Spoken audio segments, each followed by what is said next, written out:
भजो नित्य गोविंदा नित्य गोविंदा.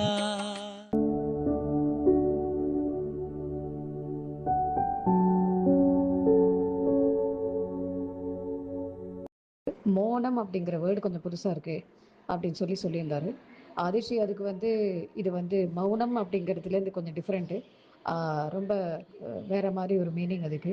மாஸ்டர்ஷி தான் அதுக்கு விளக்கம் தர முடியும் அப்படின்னு சொல்லி குரூப்பில் சொன்னார். ஏன்னா மௌனம் அப்படின்னா அமைதின்னு அர்த்தம். 4 பேர் இருக்க இடத்துல நீ மௌனம் காவிக்கிற, மௌனமாக இருக்க, 4 பேர் இருக்காங்க, இதை கேட்குறாங்க அப்படின்னா மௌனமாக இருக்குன்னா அமைதியாக இருக்குன்னு அர்த்தம். அதுக்காக வெளியில் அமைதியாக இருக்க, உள்ளே அமைதியாக இருக்கான்னு இல்லை. உள்ளே 1008 கேள்விகள் நீ கேட்டுக்கிட்டு இருக்கலாம், 1008 போராட்டங்கள் இருக்கலாம். அந்த இடத்துல அவங்ககிட்ட நீ சொல்ல விரும்பாமல் இருக்கலாம். அதனால் நீ அமைதியாக இருக்கலாம், அது மௌனமாக இருக்கலாம். அல்லது மௌனத்தில் உட்காந்து கண்ணை மூடி கூட நீ தியானம் பண்ணலாம். ஆனால் உள்ளுக்குள்ள ஒரு போராட்டம், எண்ணங்கள் வந்துட்டுருக்கும்.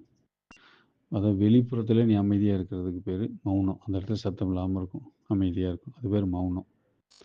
மௌனம் அப்படின்னா உள்ளுக்குள்ளே ஏகாந்தம், உள்ளுக்குள்ளேயே அமைதியாக இருக்கிறது.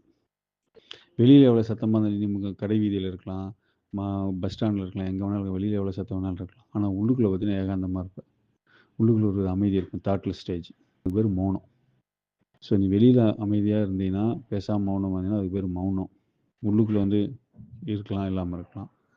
பட் உள்ளுக்குள்ளேயும் ஒரு அமைதி இருக்குது, வெளியை பற்றி கவலையே இல்லை நமக்கு அப்படின்னா அதுக்கு பேர் மௌனம். வெளி அமைதிக்கு பேர் மௌனம், உள் அமைதிக்கு பேர் மௌனம். என்ன புண்ணியம் செய்தேனோ